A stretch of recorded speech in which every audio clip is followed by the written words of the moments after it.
many might consider fairly remote Vancouver Island right now. I took the day off for me to do some things I wanted to do and have a little snoop around.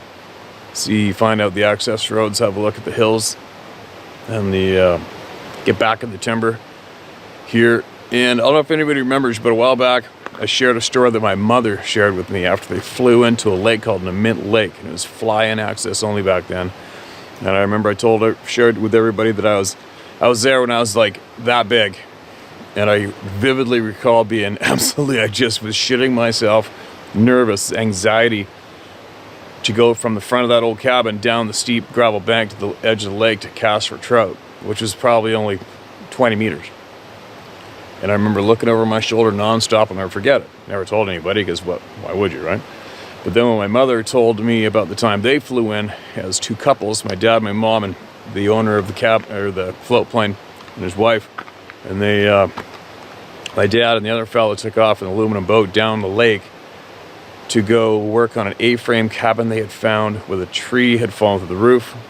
And that would have been on the, where are we here, south, would have been on the north side of the lake, which I'm now at where am I? I'm at the west end, and I'm above the river, Mint River. I'm going to take it and show it to you. It's pretty cool. So randomly today I decided, spur of the moment, I was going to go up the Logan Road near that river that I used in an opener of some of my videos. I went there, but there's no salmon in it. I was hopefully going to film some. So then all of a sudden I decided, well, this is the Mint mainline Logan Road. Maybe I'll drive to that lake today and see if I can find my way around there. So that's what I'm going to do. So anyway, on my way there, check this river out. This is the Mint River.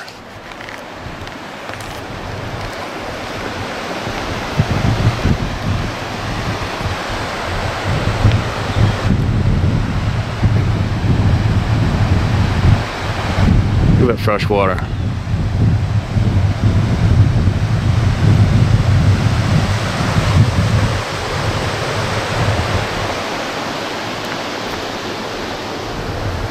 Look at this.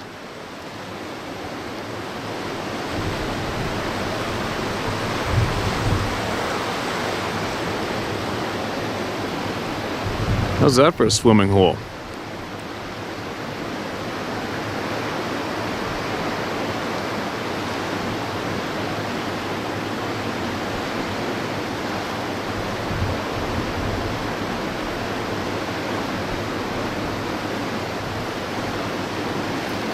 Pretty cool spot.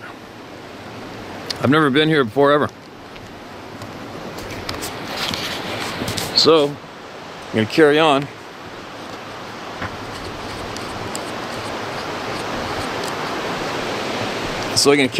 And exposure's messed up in the camera. I'm going to carry on heading east. I'm going to find that lake. I even got the drone with me too. Maybe we could fly the drone and find those cabins. Either way, I'm going to show you the area.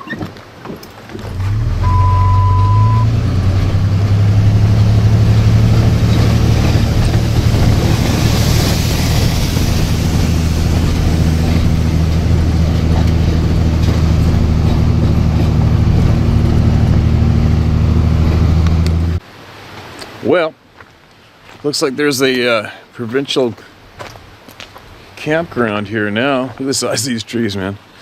Look at this. There's some big trees. Big guns.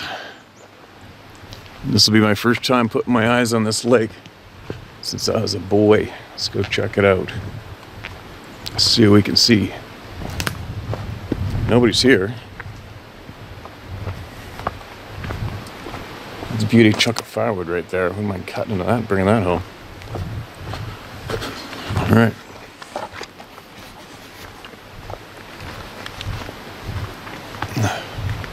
Looks like I'm at the very end of the lake.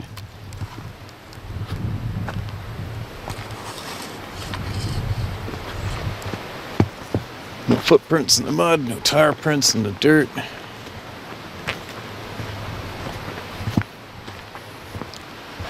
Remember last time I was here,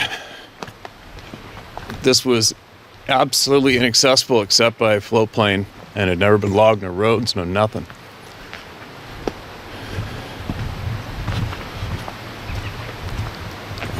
Here it is.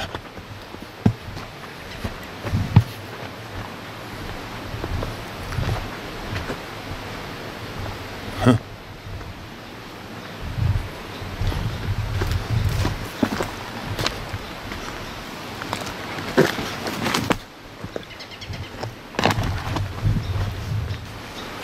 That's a little better.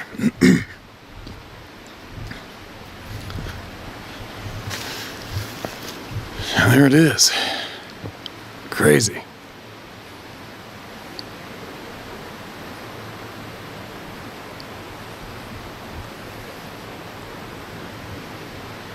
Now, if I remember correctly, I think the cabin was way down there.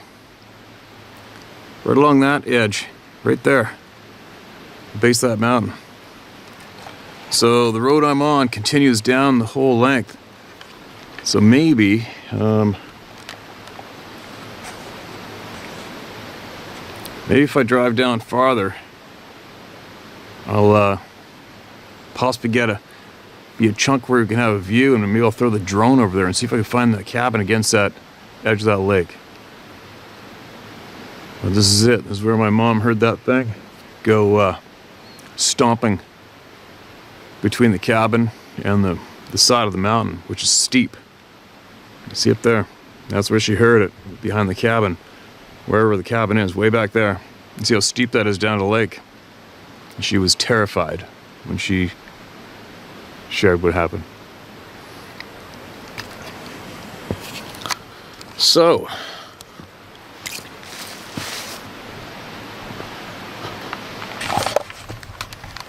what's it like?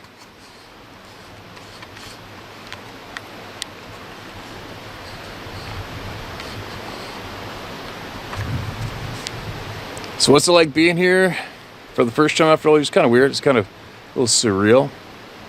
Is it spooky? I think after the feeling that I had here when I was a boy, after what my mother told me, I wouldn't be too keen on sleeping overnight here by myself. I mean, I would, but it wouldn't be one of in the top 10 to-do list items. Anyway, let's carry on and see what I can see what I can find. Be interesting as hell to be able to see that cabin. What's left of it anyway. And these are big trees. Not much sign of human activity around here. Let's see what there was at one point.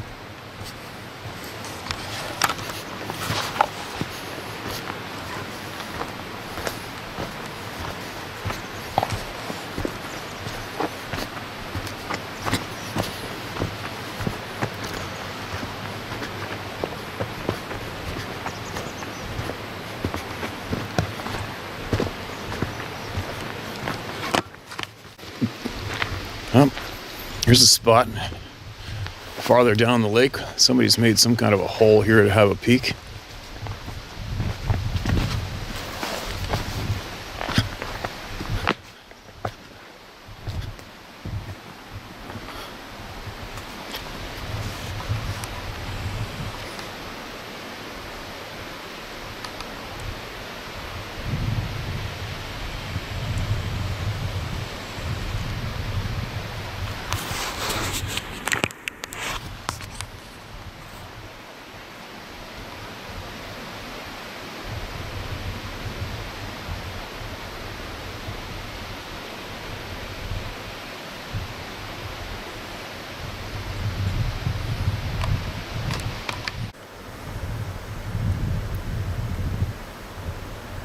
Looks like it's never been logged over there still.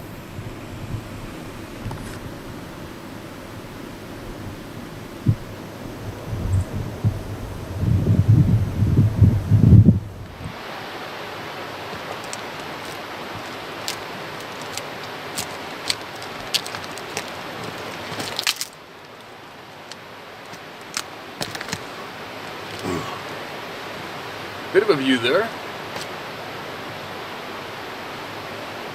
Look at that, I was home, what, 2 days? 2 days home. Got a lot done on the barn.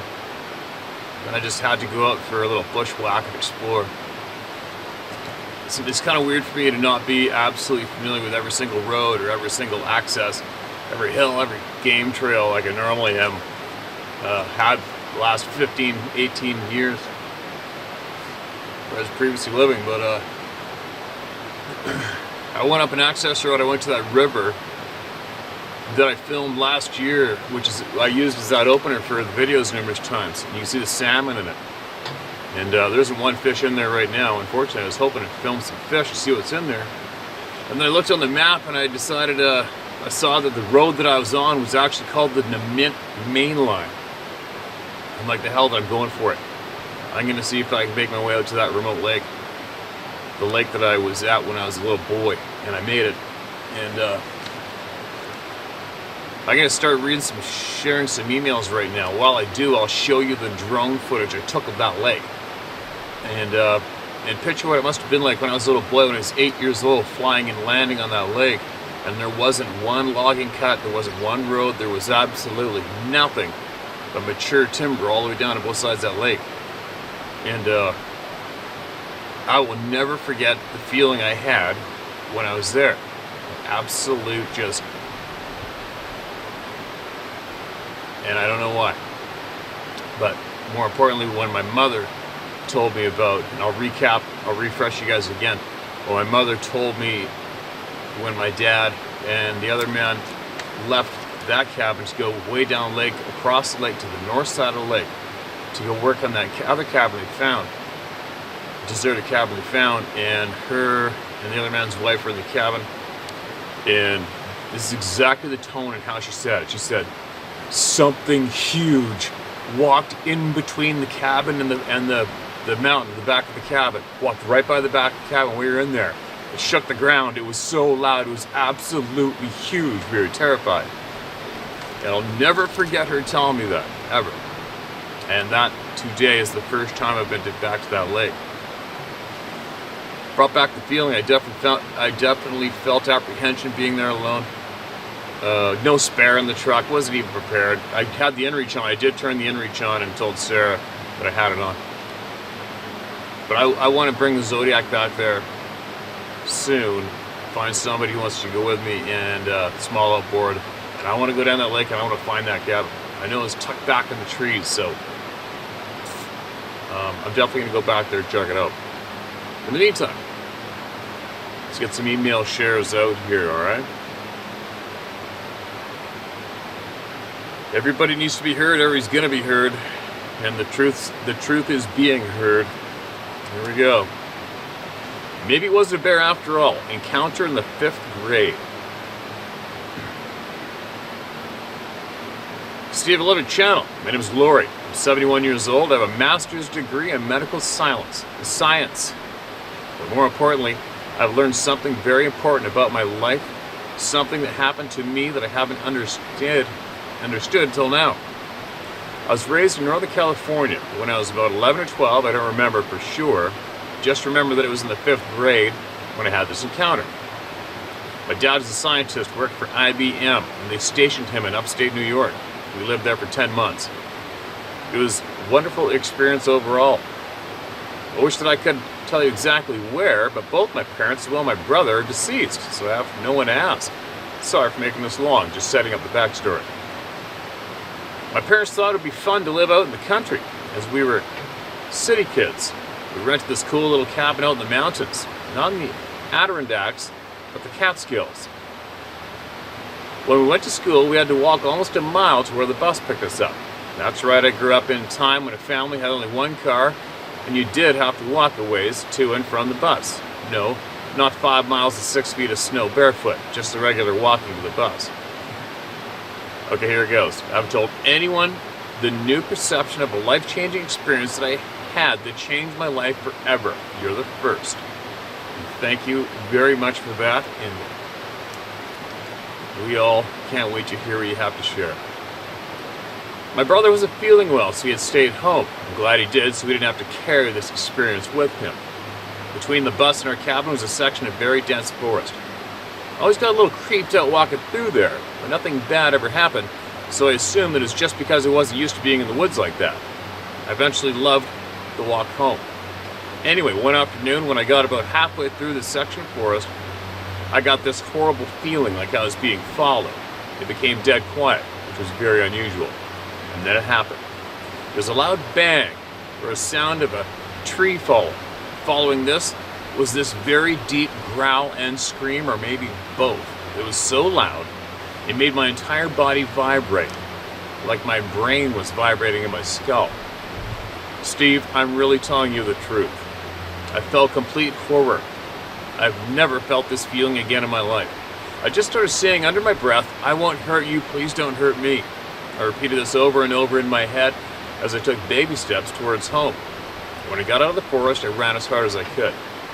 My mom had started walking my way as I was late coming home. I was shaking so hard I was bleached white, had soiled myself, and started to uncontrollably puke. When my dad got home, I told him what had happened. He called the Forest Service. I relayed the story to them. They said it was probably a bear. I went and checked out the area. We were also told to bring a pan and spoon when walking through that area, bang them together to make as much noise as possible. So that's what we did. We walked through there. Well, we never walked, we ran like hell, banging our pans. That experience left me with some PTSD. I will not ever forget anything, not even the scent of the forest from that day. I still have hearing loss in my left ear, and it never stops ringing. No kidding. I mean, I've got the same thing. My ears are ringing loud and clear right now. I just went through a few gunshots last couple weeks, but I think that's the first time we heard somebody reporting having the tinnitus from one of these experiences. That's unfortunate. I get horrible feelings and get anxiety when a car is near that has deep bass sound that vibrates your brain and body. It feels so much the same as that scream/roar from that day. I've been terrified of bears. I've even gotten down on the floorboard of our car when my husband and I passed some bears by the side of the road, going through a national park on vacation. I don't even like passing them at the zoo. And that is definitely PTSD, without a doubt. So, this has always been the story of my awful experience with a bear. Well, until I started listening to your channel about 6 months ago. I've always believed in Bigfoot. I just thought these were amazing stories that were someone else's.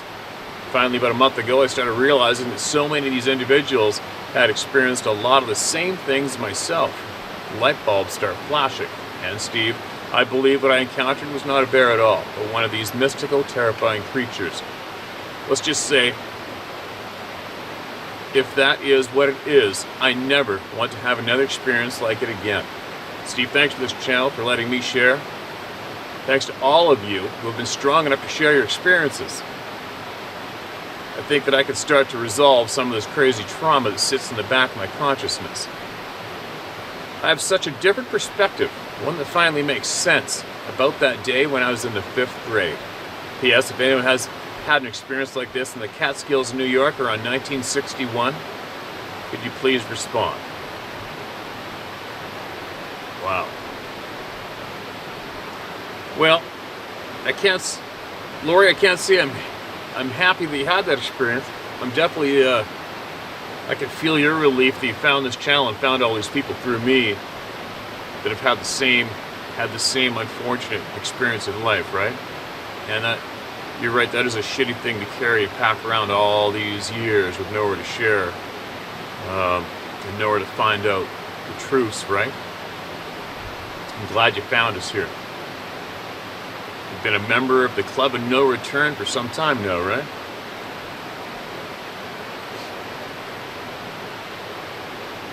It's not fair. I don't know why, like I said before, the things that these beings do to us randomly, to innocent people, are more common than we actually previously thought, I believe. It's, they're like cowardly acts, you know? Why? Why do they do that to us? Why do they single out a 5-year-old kid and end up absolutely changing their life? Deciding to, just like that, just decided to change the life of a 5-year-old child by absolutely scaring the living daylights out of them, right to their core. It's not fair. It's not fair. Anybody, you know, just going by the numbers of how many people have emailed in here, it sure is common lately. We are getting a lot of people emailing in and saying it's their first time sharing ever publicly, or with anybody else for that matter. And it's becoming more and more common to hear that storyline, right? And so I hope for all of you, I don't know how many of you out there are listening and just stand there in the background silent, gathering as much information as you can, and meanwhile your life's been changed from something you experienced years ago. I don't know how many of you people are out there right now. I haven't a clue. I would never be able to guess. Is it in the thousands, the hundreds, the tens of thousands? I haven't a clue. But follow the example these brave people like Lori is making right now, and go ahead and get it out and get it off your chest, all right? You're not crazy. No one's here. No one's going to laugh at you. No one's going to belittle you. No one's going to change your story. No one's going to leave anything out. You are in an absolute safe place to get this shit out right here, all right? So please do it. And just help yourself. And you'll help yourself by sharing, and help others who are exactly like you by you sharing too, all right? Lori, thank you so much for sharing that experience with us. And make sure you speak openly if you know anybody who might find some relief in this channel by sharing. Show them, send them this, share this video right here, or whatever one you want, all right? And be safe out there. What do we got here? Hope this helps someone. / Michigan Experience, October 2020. All right. Hey Steve, after writing out my encounter and sending it to you, I feel like a weight has been lifted off my chest. Thank you so much for continuing to do this. If you decide to read my email on YouTube, please only read the encounter. I got way too carried away. Sorry, thanks again, and stay safe out there. Alright. Well, this doesn't seem to be overly too long. I'm going to start reading it, and I'm not sure what you're getting at. Feel free to use your name. Alright, I'm just going to start reading it. Hey Steve, my name is Shane Hassel. Feel free to use my name. Thank you for what you do. The truth is becoming rarer with each passing day. Sorry in advance for my lack of grammar and misspelled words, even with spell check. LOL. I'm from Florida. My dad has a cottage in upper central Michigan. I was visiting last October and finally had the car to myself on the last day of our visit. I was going to a local hiking trail and going to enjoy the beautiful forest. I think it was about 4 p.m. A hazy day with light snow flurries. As soon as I was about 100 feet in the forest canopy, I felt like I was being watched, and it was dead silent. I scanned the perimeter and took my time. My vision is 2010 corrected, and I played paintball and airsoft in the woods since I was 10, and I was 33 at the time. I have confidence in my ability to spot a human in the woods as long as they're not wearing a ghillie suit. This presence felt like a human presence that wanted to harm me. I felt the feeling of a panther wanting to eat me from about 30-40 feet. And this was definitely human in origin, not primal. And 10 times that feeling. That's an interesting point to make, man. I felt it was about 200 to 300 feet away from me. After scanning and not seeing anything, I took out my dad's 9mm that he let me borrow and racked one in the chamber. Put it back in my pocket and continued on the trail, walking slowly and burning holes in the trees with my eyes, trying to spot whoever was watching me. LOL. It was difficult to explain, but the further I went along the trail, the stronger this feeling was getting. The feeling of being hunted was getting so strong that I felt like it was a thick fog. It was like the air was extremely heavy with dread. I could cut through it with a knife. If it makes any sense. I continued in a small valley. I thought the feeling would subside and I would be able to see whoever was hunting me. Unfortunately, the feeling got stronger and felt much closer. I couldn't see or hear a single thing. I pulled out the gun and took a few more steps. This sounds really crazy, but something in my mind was telling me to run. I just got the feeling that I had to run right now or I was going to die. I got ready to run and then stopped myself and said out loud, "Why the F would I run?" While looking around, I pulled one sleeve lower on my arm to hide the gun in my hand, as I felt this would give me a small advantage. It was then that my fear subsided and I became extremely angry. I finally got to spend as much time as I want in the woods if something or someone is hunting me, I thought. This also sounds crazy and I don't know why I did it, but I started growling as I was scanning the forest. The feelings of whatever wanted to kill me were extremely close and closing in on me at this time. I still didn't see or hear anything, and it was close. I know that I should have been able to see it. I felt like it was about 30 feet away now. Then, without thinking, I pulled out my iPhone, turned up the volume, and played the Steel Driver's Blue Side of the Mountain. Instantly, the feelings / projections of whatever wanted to kill me changed from getting ready to kill me to panic / fear. Extreme panic / fear, waiting for a surprise attack maybe? It's very difficult to describe. I could feel it panicking, and I felt great satisfaction. The panic slowly changed to confusion, and the whole atmosphere changed. I was now not going to let this sack of shit deter my hike, and I hiked till my phone battery died. But when it died and the music stopped, my confidence is not as strong. I walked out of there still feeling its presence but far away. This was before I knew about your channel, and I thought Sasquatch / Dogman was a stupid fairy tale. But 2 months later, I found your channel while looking for bear hunting videos and listened to a few Sasquatch encounters. I was shocked and realized I might not be crazy. LOL. Sometimes I just know things and don't know how I know them. There's just this knowledge there in my mind when situations arise. I don't know where it comes from. And it ends up being true as far as I know. I know it sounds really crazy, but it's helped help a few people. So I think it's a gift from God. I feel like he was watching out for me that day and guided my actions and protected me even though I did not deserve it.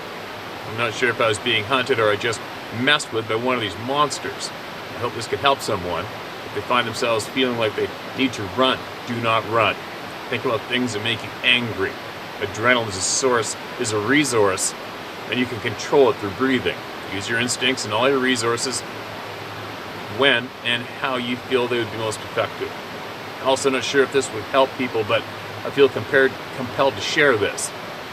When terrible things happen in my life that gave me anguish, sorrow, anger, and rage, I try to grieve as little as possible, and I put these experiences in a box I created in my mind. I call it my anger box.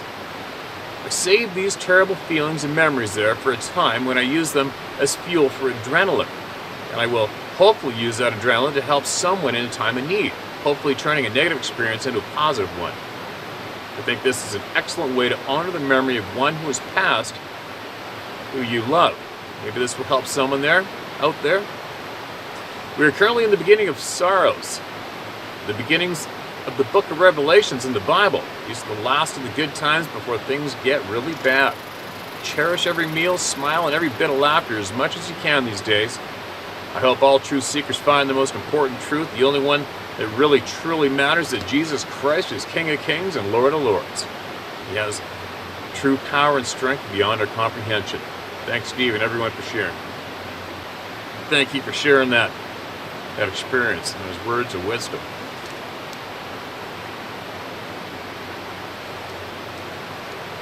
Every share helps, man. Every share helps. Every single person that writes in and shares helps someone, somewhere.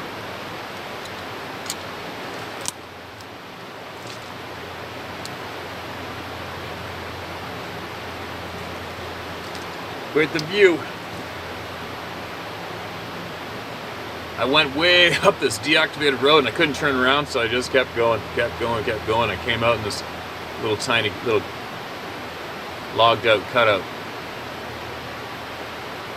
Let's get another one shared. 2 stories.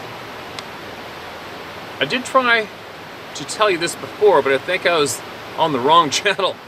I think you're one of the most sane voices out there about this subject.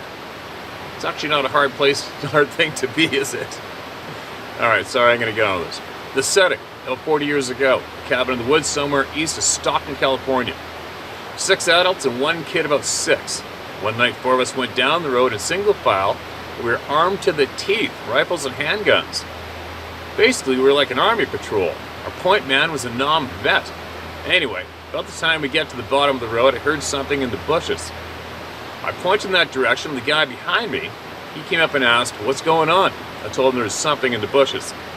I suspected it was a deer. Just then, the guy in front fired off 3 shots. The 4 of us got in a 4-point position. The guy in front said, "I don't know what it was, but it was about 10 feet tall." We headed back to the cabin. The guys told me to get in the house while they looked around. They came barging into the cabin. Outside, several feet from the windows, was a large area of manzanita. The guys said they saw a Sasquatch standing partway above the brush. At this writing, I don't think I really saw it, though I said I did. The next morning, we went down the road, and almost at the end, we found a nesting area about 5 feet or so in diameter. We found where the guide shot, and it hit a tree at about the 7-foot level. To this day, I don't know what was seen that night. I do know that the guys were very scared and nervous. I was more curious, though wary. I shared this story to someone who knew some forest rangers, and he told me they have admitted there is something out there. One more, but a lot shorter.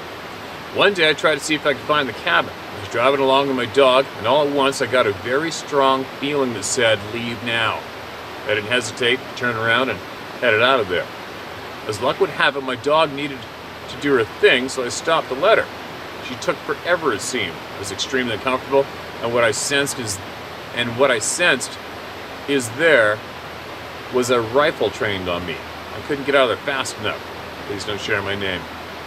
All right, I won't share your name, thank you, ma'am. And a little confusing in the beginning.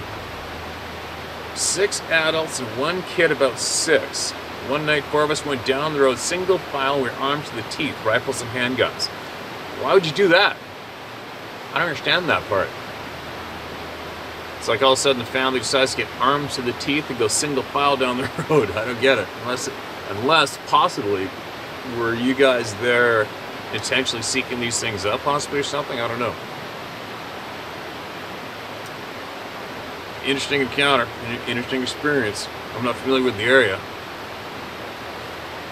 Thanks for sending that in. There's so many. I have literally hundreds and hundreds and hundreds of emails from people around the world. It's never going to stop. It's never going to stop. If this was fake, these are all bullshit stories. There is no way. There's just no way anybody can convince this many people to sit down and write out a bullshit story and send it in. It's not even possible. It's not possible. And furthermore, if you did have that kind of influence over the human race, imagine that power that you would have, the things you could do, especially if you're a dark-sided evil bastard. This is happening. It's happening every day. Somewhere, something's happening. I want to know why. I want to know why we're not being informed officially, publicly, non-stop about these realities. I want to know why. Here we go, there's another one. Hi Steve, my name is Valen. I'm a 67-year-old retiree and I live in a small town in California. In about 1971 or 72, a close friend of mine and his brother had a terrifying encounter with a Sasquatch in a valley in the high Sierra Nevada mountains. This valley is located south of Lake Tahoe in north of Yosemite Valley. The story is theirs to tell, but I can tell you what happened afterwards. In early 1973, during the winter, my friend, me, and 4 others hiked for 4 hours in the snow into that valley. As we came down into the valley, we saw a track of huge footprints crossing across the valley. These footprints were about 16 inches long with 6-foot strides. We followed the tracks into the trees on the other side of the valley, where we eventually lost them. That night, I woke to see my friend sitting up in the dark, pistol in hand, waiting just in case the creature that had terrorized him a few years before would return again. It did not. A few months later, now summer, we were back in that same valley exploring around the base of the surrounding mountains. As we searched, we came upon a pile of big rocks. For some reason, these rocks just didn't look right. They didn't look like they had rolled down the mountain and landed like this. We thought maybe it was some sort of marker, so we decided to start climbing up the mountain at that spot. We eventually got to the large granite outcropping and decided to walk towards the end of the outcropping. Suddenly we heard what sounded like a very, very loud inhale followed by a grunt. It was so loud. We all wondered what the heck it was as I took a few more steps towards the sound. Once again, there was another loud inhale followed by a grunt. I could hear my friends yelling, so I turned to see them, guns in hands, yelling for us to get the hell out of here. At that point, I decided the smart thing to do was to run. I turned around and ran, stumbled, fell down, popped right back up, and kept running. We ran until we reached the odd rocks. At that point, we felt safe again. Because Sasquatch hunting was not for me. I never returned to that valley and never again went out looking for Sasquatch. I only hike for fun and exercise now, and Sasquatch is now on the list of things I never want to encounter in the forest above mountain lions and bears. I totally concur. One last story. About 10 years ago, I met a new friend and we started hiking together in the Sierra Nevadas and in the Northern California coastal mountains. During these hikes, I would say things like, "I hope there's not a Sasquatch around here," or "I hope we don't see Bigfoot." She would not respond to these comments, so I assumed she just thought I was talking nonsense. A few months ago, she was over my house, and because my wife and I watch you all the time, the subject of Sasquatch came up. I was telling her some of the many things I've learned watching your channel. When she shouted out, "That's what I saw." She told me that a few years before she was driving to California redwoods when, standing at the entrance to a side road, was a 10-foot tall creature with reddish-brown hair standing on two legs. As she drove past it, she thought, "What the hell is that?" By the time she made a U-turn and drove back, it was gone. She had never known what she had seen until that day listening to me tell her what I learned at the round table of knowledge. She's now in the club of no return and is aware that they are out there. It's a blessing and a curse. Thanks, Steve, for all you're doing.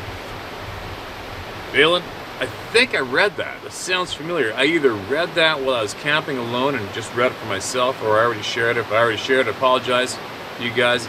Shit happens sometimes, right? But there you go.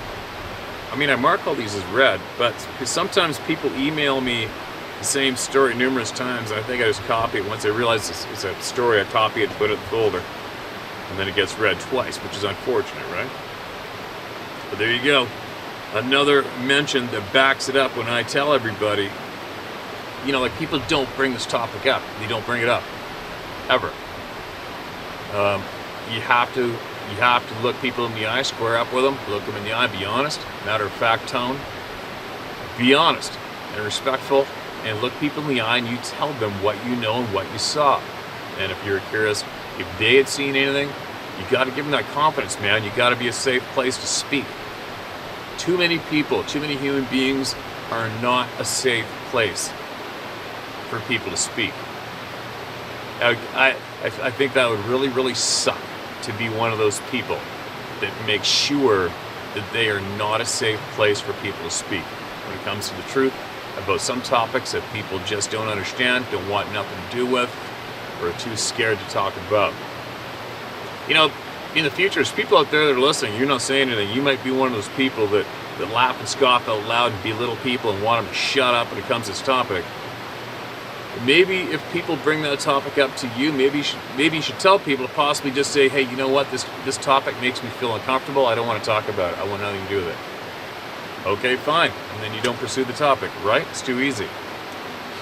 You know, on that note, I used to be on a popular hunting forum years back here in British Columbia. I'm sure it's still going. And somebody started that topic on Sasquatch. I believe I mentioned this before in the past. I'll never forget, there's this one character, because everybody has their handle. Nobody ever has their full name in a forum. I don't know why. Everybody makes up a handle for themselves. I don't know why that is, or who started that as being mainstream to do it. It's confusing. I don't think it's right. But this guy had a handle on there. He was from Vancouver Island. And every single time somebody made a post on the Sasquatch thread, on this forum, this guy would just dogpile on him, shit all over him. Non-stop. He never missed a post. He made sure that if anybody ever added to that topic, that theme, that thread, he had something to say to every single person and every single comment. He did not want anyone to speak about this topic. He wanted to make sure that everybody felt embarrassed or ashamed for talking about that topic. And of course, me, the biggest asshole on there, made sure that I got the last word in every single time. I just delivered common sense, facts, and I never backed down. But I made a point of it to myself. Every time that guy says something to somebody, I'm coming down on him. And I did, and I never stopped. And then he finally gave it up. But anyways, what I'm getting at is, I don't understand it. What it is about some people when it comes to this topic. It makes them angry. and they want you to be quiet.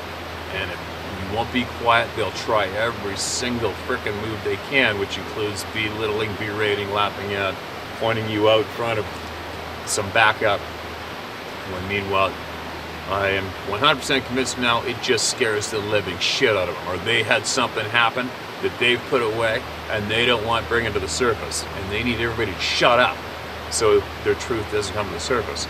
Possible. Alright? Yeah, I always look at the horizon. I always look behind me every once in a while.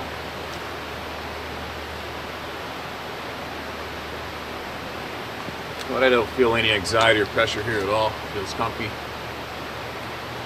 So let's get another one up. Titled Encouragement. Hey Steve, I'm just a schmuck from Massachusetts. I'm retired as of giving up a lung to cancer, but I'm all clear after a year. Good for you, man. Good for you. You're a true warrior. Anyway, I've been making it my learning urge on things out in Will X earnest because want to go for a long trip out there west into backcountry off-grid wilderness just to experience it all. I fish and I don't hunt, which brings me to the point. I guess stumbled across your channel and I must say I'm hooked. I must say I love your no bullshit attitude and that you don't care what people think of you, as I don't either. Yeah, either way, I was looking through your episodes and I must say, my friend, you have a purpose. It's purpose, and I want to just reiterate it to you that I watched the episode of you possibly have been gonna get taken out twice by grizzlies because of a bullet that didn't have any gunpowder in it. And my God, I just want to tell you, you have a mission that didn't happen by no accident, my friend. I think the hand of God has something to do with it. That's all I'm going to say to you. And he uses me in the past for things I have no doubt in it. My name is Harry, by the way. All right, Harry. You keep fighting that battle, man. Don't let cancer take you down. Sounds like it kicked its ass. And believe me, I should have been dead. I don't know how many times now. And I think one of the last couple times when I should have been dead. Actually, the one time with the no gunpowder in my bullets, that was an eye-opener for me when I thought, all right, I'm supposed to be here for something. And I have non-stop been trying to figure it out. Maybe this is it. Who knows? I don't know. But I do agree. Something's when you have so many near-death experiences and you come out unscathed, something must be up. Maybe, possibly, right? I'm going with it. I just go with my gut and keep doing what I'm supposed to do.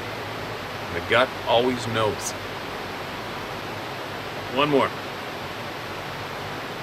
We change venues. Meaning, see if I can find a new view for everybody to check out. I've thought a lot about this experience over the years, and I haven't told anyone until recently. Year 2020. Just out of curiosity, I decided to look up Bigfoot encounters in Idaho, in the Boiling Springs hot spring area. I was not entirely surprised to find a few articles. One about rock throwing that was especially intriguing, which prompted me to write this story and share it, in the hopes that others may have an explanation. Or if others have similar experiences, they might feel free to share it. I didn't see a Bigfoot or smell a Bigfoot or hear a Bigfoot. This is just something that I think is strange that happened to my friend and I. I think I need to give a few background details first. It was the end of August of '81. I was 21 years old. Before this event, I regularly went to Silver Creek Hot Springs a few times each summer. It's a couple hours north of Boise, way up in the forest-covered mountains. It was a favored recreational spot. A buddy and I decided to explore and took the Forest Service Road west over the mountain. At the middle fork of the Payette River, we came upon Boiling Springs Campground, and the old forest ranger cabin. Boiling Springs Hot Spring is just behind the cabin. The road turns here and follows the river south. We checked out the hot spring behind the cabin and noticed a trail going northward, upstream along the river, and decided to run along it and see if there was anything of interest. Maybe a couple miles up the river, we crossed a warm stream and decided to follow it up the hill to its source. About 150 yards up, we came upon a hot spring. Right next to the hot spring is a cold spring. The hot spring was too hot to play in, so we tried building a dam where we could mix the hot water with the cold water and make a usable hot bath. We didn't really have time to do much work on it, so we decided to go back in a few weeks to finish it up. And then had the bright idea that when we went back, we would take a 2-man rubber raft, carry it up to the warm stream, and when we were done hot tub building, we would float back down the river to the road. The river appeared to be very docile on this stretch. A few weeks later, we did just that. Friday, the middle of September, after camping season was over, there were only 2 cars at Boiling Spring Campground when we started hiking. We parked at the cabin and headed up the river, found the warm stream, dropped the raft at the river, camped at the hot spring, and built a bath, which effort lasted through Saturday morning. At noon, we had enough and we were ready to float the river. The float was great until maybe a mile up from the cabin. The river did something I wasn't expecting. The area immediately around the river is hilly and forested, and you can't see very far. As it came around a bend, I could see that the river unexpectedly fell suddenly on the right side, the trail side of the river. We paddled frantically to the left. As we came closer around the bend, we could see a gravel island with a large tree with jagged broken branches stuck horizontally on the nose of the island, and that the waterway to the left was blocked with a log jam. We paddled hard to the right, but it didn't do any good. We went straight into the jagged tree. The very moment the raft touched the jagged tree, the raft popped, and I found myself underwater fighting for my life. That is creepy as shit. I've seen people go underneath a log jam in a boat before, and the outcome's never ever any good. 1981, life of the stupid raft wrapped around me. We soon came up the other side of the tree and climbed onto the island, cut, bruised, and battered and shook up. All our gear went down the river except for 1 paddle, 1 useless, uninflatable raft, and 1 ruined $500 camera. We looked around for a while trying to figure out the safest way to get across the river. The trail is on the west side of the river.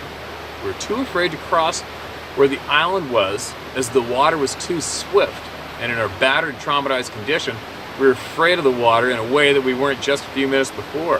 In spite of we were both good swimmers, swimming would be last resort. On the log jam side of the river, the hill was very steep, for about 100 feet up, and then fell back out of sight. The surface of the hillside was covered with shattered small rocks, very slippery, and it seemed not worth risking injury to try to climb it.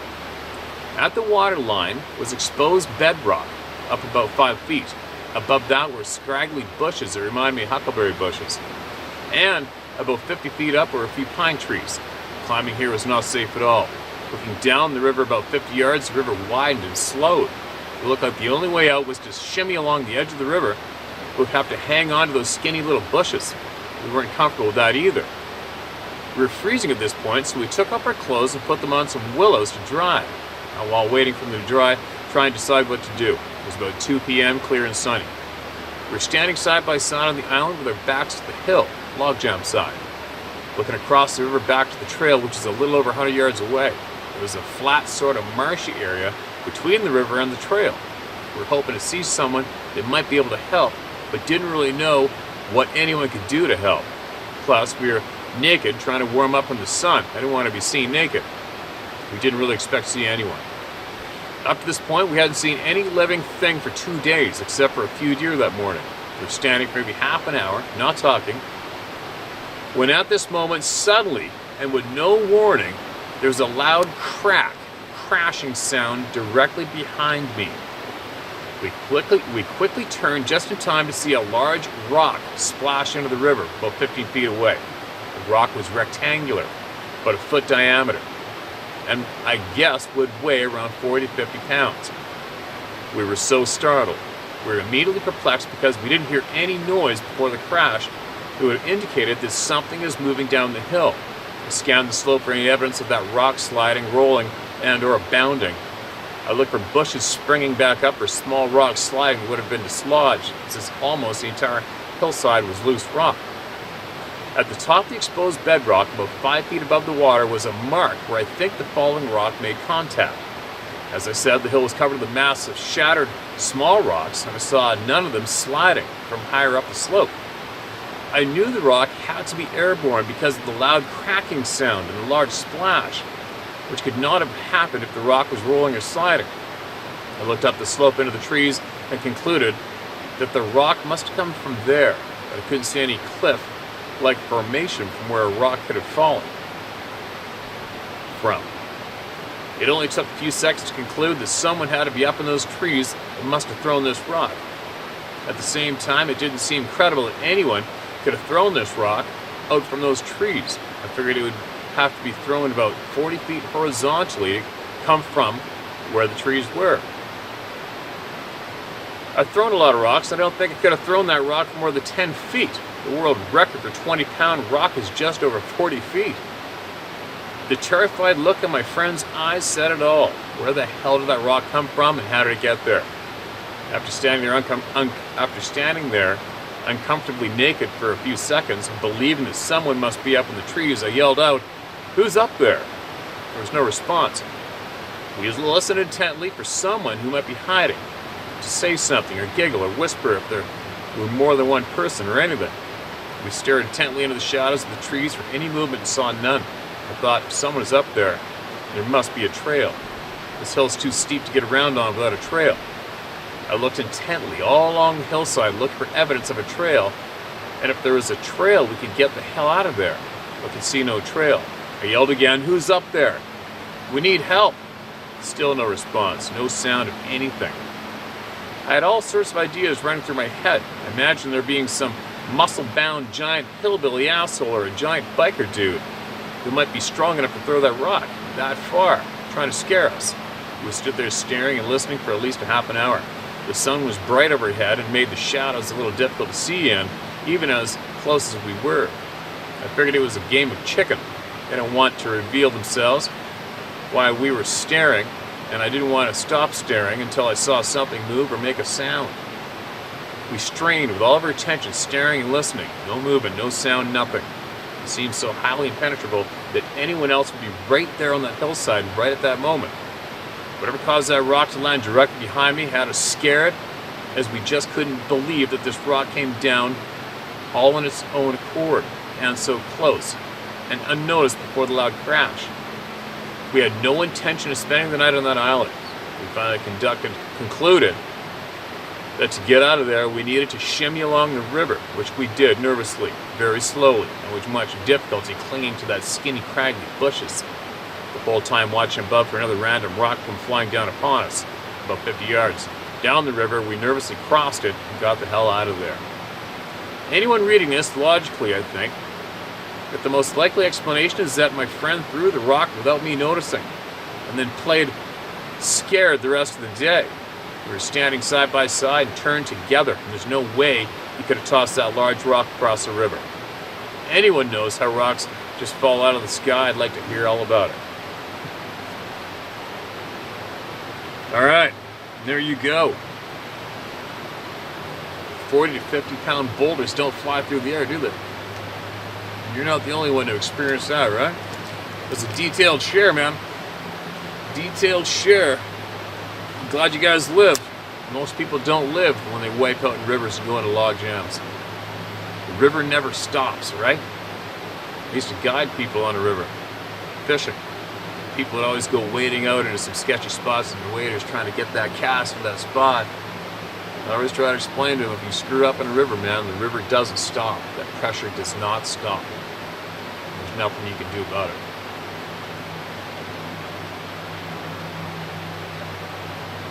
Anyway, let's get another view going somewhere else and get some more shares going. And then I gotta get back to